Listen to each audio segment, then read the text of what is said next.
नमस्कार दोस्तों, मैं विकास कुमार बरनवाल आपका चैनल बनवाल ट्यूटोरियल्स में आप सभी का स्वागत करता हूं। तो आज का बनवाल ट्यूटोरियल्स का क्लास का सेशन की शुरुआत की जाए। तो चलिए जानते हैं उस टॉप 10 डेली करंट अफेयर्स की डेली क्लासेस को। उससे पहले देश दुनिया से जुड़ी हुई कुछ महत्वपूर्ण जानकारियां आपके साथ में शेयर कर दूं।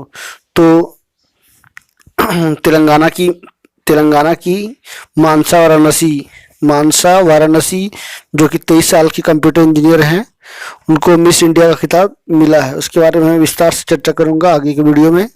उसके बाद मैं बता दूं कि दुनिया का सबसे पुराना, लगभग 18,000 साल पुराना सबसे बड़ा शंख जो है मिला है। उसकी लंबाई करीब 31 सेंटीमीटर, चौड़ाई 18 सेंटीमीटर है। कार्बन डेटिंग से पता लगा है कि यह करीब 18,000 साल पुराना है। 1931 में पायरेनिस पर्वत श्रृंखला की गुफा में मिले इस शंख की ध्वनि की रिकॉर्डिंग जो है अभी भी जारी की गई है। और सबसे इम्पोर्टेंट बात में कि लगातार जो है देश में स्थिति जो है मार्केट की बहुत अच्छी है और लगातार पॉजिटिव रिजल्ट देखने को मिल रहे हैं। शेयर मार्केट में उछाल देखने को मिला है और लगातार देखा गया है कि छठे महीने जो है कारों की बिक्री जो है बढ़ रही है। और कारों की एक संगठन जो है सियाम, उसने जो है जारी किया है ये आंकड़े। लगभग पिछले साल 13 जनवरी में 13,41,005 दोपहिया वाहन बिके थे और इस साल जो है लगभग 14.5 लाख के आसपास बिके हैं। और सबसे एक बुरी खबर भी है कि घरेलू विमान की जो भाड़ा है, किराया है, वो लगभग 30% तक जो है बढ़ाई गई है। उसके बारे में विस्तार से चर्चा करूंगा। तो चलिए देखते हैं आज का क्लास में क्या है खास, तो फटाफट जानते हैं। तो सबसे पहले आज का इतिहास। रोज की तरह प्रत्येक दिन 5 सवाल पूछे जाएंगे और उसके जवाब भी आपको साथ में मिलेंगे। उसका क्वेश्चन ऑफ द डे जो कि as a current affairs special topic पे एवरीडे जो है डिस्कशन किया जाता है। उसके थॉट्स ऑफ द डे जो कि हमारे क्लास का गुरु है और विज्ञान से जुड़ी हुई महत्वपूर्ण जानकारियाँ। तो प्रत्येक दिन में जब से रेलवे एनटीपीसी की एग्जाम शुरू हुई है तो प्रत्येक दिन में 5 सवाल रेलवे एनटीपीसी से जुड़ा हुआ विज्ञान का दे रहा हूं। तो चलिए जानते हैं आज का इतिहास से जुड़ा हुआ सवाल और जवाब। आज ही के दिन वर्ष 1975 में भारत को चेचक से मुक्त देश घोषित किया गया था। कब घोषित किया गया है? तो 1975 में। आज ही के दिन वर्ष 1928 में गांधी जी ने बारदोली में सत्याग्रह के संकेत दिए। आज ही के दिन, लेकिन उनका पहला सत्याग्रह जो है चंपारण सत्याग्रह था जो नील खेती की से जुड़ा हुआ था। आज ही के दिन वर्ष 1909 में अमेरिका में NAACP नामक संस्था की स्थापना की गई थी। आज ही के दिन वर्ष 1804 में जर्मनी के मशहूर दार्शनिक इमैनुएल कांट का निधन हुआ। आज ही के दिन वर्ष 1824 में प्रसिद्ध दार्शनिक दयानंद सरस्वती का जन्म हुआ। तो कल देश में जो है मुख्य रूप से हमारे जनसंघ के संस्थापक और पत्रकार आप बोल सकते हो, दार्शनिक भी बोल सकते हो, उनका जो है पुण्यतिथि धूमधाम से देश में मनाया गया। वाराणसी में जो है मुगलसराय में उनकी हत्या कर दी गई थी। तो उन्हीं का जो है विशेष रूप से उनका पुण्यतिथि देश में मनाया गया।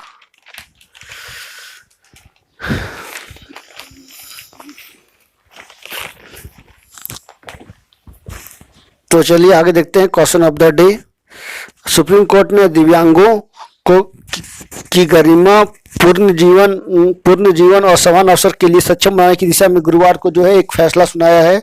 कोर्ट ने क्या कहा उसके बारे में बता दूं कि लिखते वक्त हाथ कांपना कानून के तहत दिव्यांगता मानी जाएगी और वह व्यक्ति सिविल सेवा परीक्षा या अन्य प्रतियोगिता परीक्षाओं में लिखने के लिए सहायक पाने का अधिकारी है। कोर्ट ने आदेश सरकार को दे दिया है कि वह 3 महीने के भीतर दिव्यांग व्यक्ति को परीक्षा में लिखने के लिए उपलब्ध कराने के बारे में दिशा निर्देश तय करे।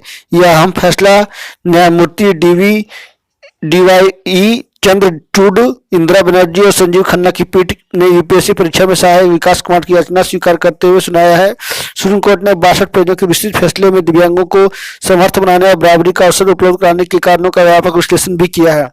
देखिए बहुत ही इंपॉर्टेंट ये टॉपिक होता है question of the day.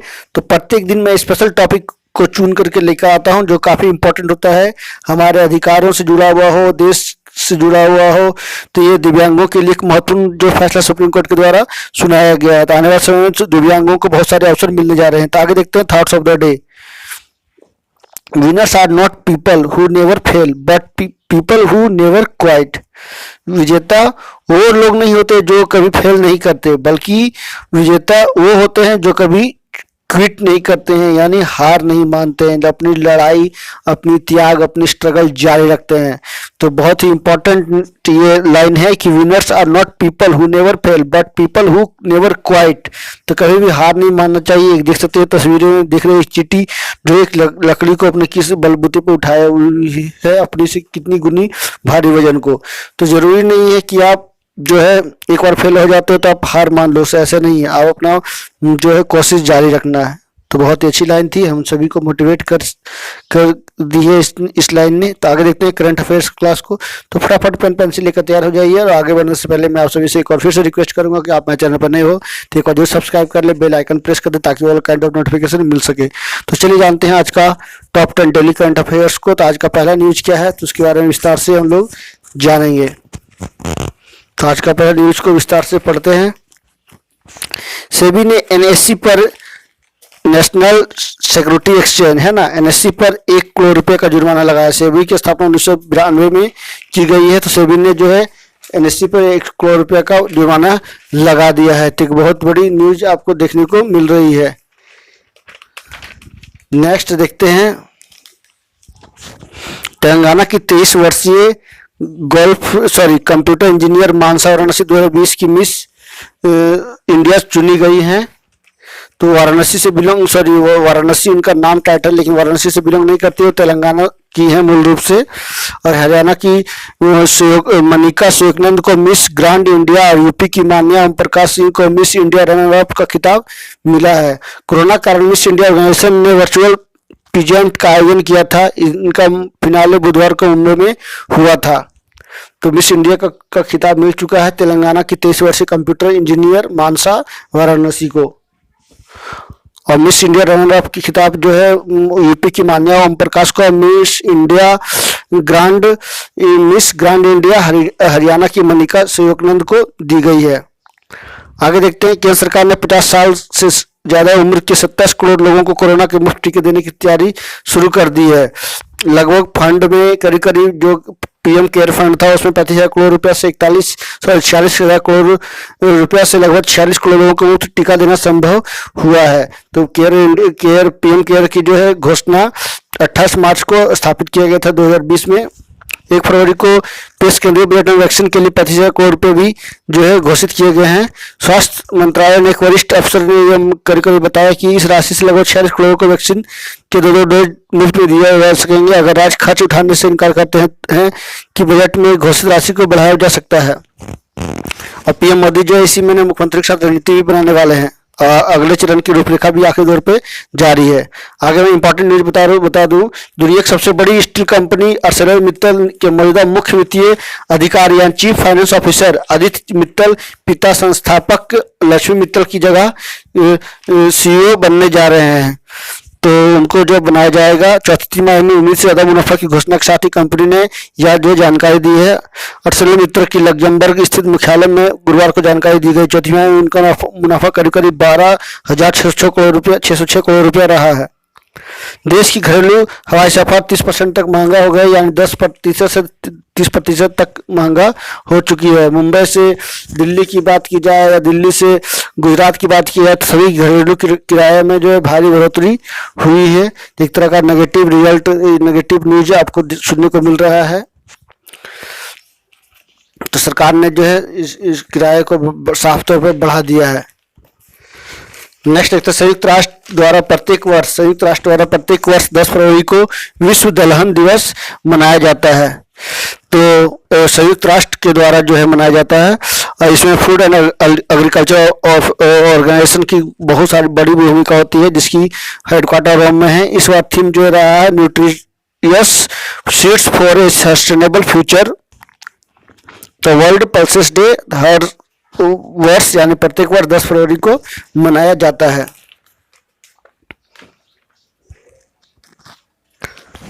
Next देखते हैं,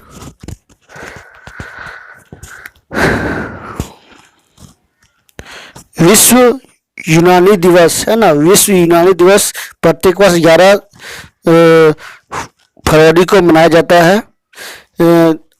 प्रख्यात जो है भारतीय यूनानी चिकित्सक हकीम अजमल खां के जन्मदिन पर यह मनाया जाता है। उन्हें जो है जो यूनानी चिकित्सा में काफ़ी कुछ किया है और उनके द्वारा रिसर्च सेंटर भी बनाया गया है। उन्हीं के जन्मदिन पर जो है पूरे विश्व में विश्व यूनानी दिवस मनाया जाता है। नेक्स्ट देखते हैं विज्ञान में महिलाओं और लड़कियों का अंतर्राष्ट्रीय दिवस हर साल 11 फरवरी को मनाया जाता है, international day of women girls in science. तो इस बार का थीम क्या है 2021 का, women scientist at the forefront of the flight. संयुक्त राष्ट्र महासभा ने ये जो है घोषणा की है कि महिलाओं की जो है साइंस में भागीदारी निश्चित हो और लगातार महिलाएं जो है साइंस में आगे बढ़ रही हैं। इसी को देखते हुए जो है संयुक्त राष्ट्र महासभा ने जो है इसकी घोषणा की है। तो 11 फरवरी को हर साल महिलाओं और लड़कियों का अंतर्राष्ट्रीय दिवस विज्ञान में मनाया जाता है। ये काफ़ी इम्पोर्टेंट डे है ये सभी, इसको जरूर याद रखें। अक्सर जो है इस तरह का सवाल हर एक एग्जाम में देखने को आपको मिलेंगे। तो नेक्स्ट देखते हैं आखिरी दो। रॉबर्ट इरविन ने wild life photographer of the year people choice award प्रतियोगिता में प्रथम स्थान प्राप्त किया है। दुनिया की सबसे बड़ी फोटोग्राफी प्रतियोगिता है ये, जो कि ऑस्ट्रेलियाई बुश फायर शीर्षक वाली छवि पर जो है इनको मिली है। तो एक बहुत ही युवा फोटोग्राफर हैं, एक काफ़ी तेज तर्रार और काफ़ी जो है हुनरमंद है फोटोग्राफी में। ये सबसे बड़ी जो है ये प्रतियोगिता है दुनिया की। नेक्स्ट देखते हैं वैश्विक विश्लेषण संस्था ऑक्सफैम की मैं बात करूं तो एक वैश्विक विश्लेषण संस्था है कि रिपोर्ट के अनुसार भारत में करीब करीब 8 करोड़ महिलाएं यौन उत्पीड़न का सामना कर रही है। देश में करीब करीब बता दूं कि 8 करोड़ महिलाएं यौन उत्पीड़न का सामना कर रही हैं। हर बेटी की सुरक्षा के लिए सरकार जो है मात्र 102 रुपया ही खर्च कर रही है। यानी देखा जाए तो भारत में महिला सुरक्षा पर खर्च जरूरत के मुकाबले बेहद कम है। तो एक तरह से आप देखोगे तो कुछ साल पहले ही निर्भया दुष्कर्म मामला हुआ था जो काफ़ी सुर्खियों में रहा।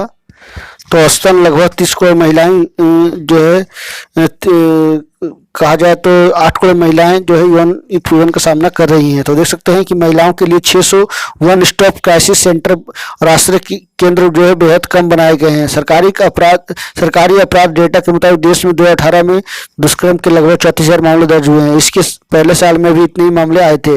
इन मामलों में 85% आरोप तय हुए, महज 70% सजा सुनी हुई। देश में अभी महिलाओं की त्वरित मदद के लिए 600 वन स्टॉप क्राइसिस सेंटर काम कर रहे हैं। Association of advocacy and legal initiative के कार्यकारी निदेशक रेणु मिश्रा कहती हैं कि पीड़ित महिलाओं को थोड़े समय के लिए ठहराने के केंद्र बेहद कम है। ऐसे केंद्र की जरूरत वाली महिलाओं की संख्या हजारों में है। यानी कुल मिलाकर देखा जाए तो वन स्टॉप क्राइसिस सेंटर को जो है बढ़ाने की मांग की जा रही है और बढ़नी भी चाहिए। तो बहुत ही स्थिति खराब है महिलाओं के देश में, चिंताजनक है। तो इसमें देखते हैं सरकार क्या करती है। आगे देखते मैं बता दूं कि जैक मा के बारे में बता दूं जो कि अलीबाबा के संस्थापक हैं। सरकार की आलोचना करते ही दिक्कतें उनकी बढ़ गई थी, आईपीओ भी नहीं ला सके। तो 56 वर्ष जैक मा ने कंपनी में अपनी भूमिकाएं कम करते हुए 2019 में कार्यकारी अध्यक्ष पद छोड़ दिया था। उन्होंने अक्टूबर 2020 के चीन के वित्तीय नियामकों सरकारी बैंकों की शंघाई में दिए गए भाषण की आलोचना की थी। इसे कम्युनिस्ट पार्टी ने खुद पर हमले के रूप में लिया। इसके बाद जैक मा के कारोबार में खिलाफ जांच शुरू कर दी गई। नवंबर में उसके एंड ग्रुप लगभग 2,70,000 करोड़ रुपए के आईपीओ निलंबित भी कर दिया गया। तो ये काफी इंपॉर्टेंट न्यूज था जो मैंने आपको लगा कि आपको बताने की आवश्यकता है। आगे देखते हैं विज्ञान से जुड़े महत्वपूर्ण सवाल जवाब। तो आज मैं रिसर्च इंस्टीट्यूट के बारे में बताने जा रहा हूँ। सेंट्रल राइस रिसर्च इंस्टीट्यूट जो कि कटक उड़ीसा में है। Central salt and marine chemical institute Bhavnagar Gujarat में है। Central leather research institute Chennai Tamil Nadu में है। सेंट्रल फूड रिसर्च इंस्टीट्यूट जो कि झारखंड यानी धनबाद में है, मैं भी झारखंड से बिलोंग करता हूँ। सेंट्रल टोबैको रिसर्च इंस्टीट्यूट राजमुंड्री में है। National chemical laboratory Pune Maharashtra में है। नेशनल वेदर यानी मेट्रोलॉजिकल जो रिसर्च इंस्टीट्यूट है लेबोरेटरी वो भी पुणे में है। और मैं बहुत सारी जानकारी बता दूं, भाभा एटॉमिक रिसर्च सेंटर जो कि बार्क मुंबई में है। National technology research biotechnology park जो है लखनऊ में है। पल्सेस की बात की जाए रिसर्च इंस्टीट्यूट की, जो कानपुर मुंबई में है, सिल्क की बात की जाए तो अहमदाबाद, और जूट की बात की जाए तो कोलकाता वेस्ट बंगाल में है। और मैं बहुत बता दूं, जानकारी आपको दे दूं कि मेट्रोलॉजिकल ऑब्जर्वेटरी जो है इंडिया और में दिल्ली और पुणे दोनों जगह में है। नेशनल डिफेंस अकादमी की बात की जाए तो देहरादून में है। पेट्रोल रिसर्च की बात की जाए तो वो भी देहरादून में है। तो ये था रिसर्च सेंटर के बारे में। आई होप आपको इससे काफी कुछ सीखने को मिला होगा। एक इंपॉर्टेंट न्यूज मैं आपको बताने जा रहा हूं, तो जरूर ध्यान से सुने और लोगों को जरूर शेयर करें। तो मैं बता दूं कि केंद्र सरकार ने वेतन की जानकारी सोशल मीडिया पर अब नहीं देगी। केंद्र सरकार वेतन की जानकारी सोशल मीडिया पर अब नहीं देगी। इससे काफी प्रॉब्लम देखने को मिल रहा है। सरकार ने जो है इसमें एक्शन लिया है, और जो है इसमें बार बार साइबर एक्सपर्ट ने भी सवाल खड़े किए थे। तो मैं बता दूं कि नए श्रम कानून में कर्मचारियों का वेतन सोशल मीडिया और व्हाट्सएप के जरिए देखने पर अर्थशास्त्री और साइबर एक्सपर्ट ने सवाल खड़े किए थे। इसी को देखते हुए सरकार ने जो है सोशल मीडिया पर जो है अब नहीं दिखाएगी वेतन, सरकार की वेतन। और कल मोदी जी का कुछ स्टेटमेंट आया है, उसको मैं आपको विस्तार से बता दूं कि भारत की विकास दर 2.5 अंक में होगी, ऐसा उन्होंने कहा है।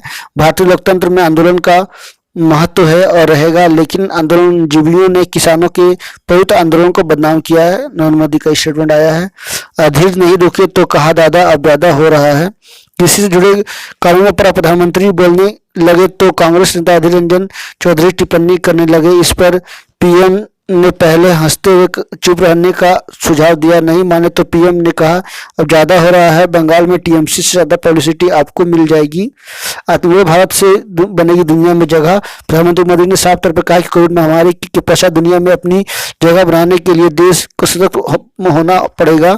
आत्मनिर्भर भारत ही उसका रास्ता है। उन्होंने कहा कि भारत जितना सशक्त बनेगा उतना ही वह मानव जाति के विकास में अपनी भूमिका निभाएगा। आजादी के 75 वर्ष पूरा होने पर हम यह प्रेरणा लें कि 2047 तक देश को कहां ले जाना है।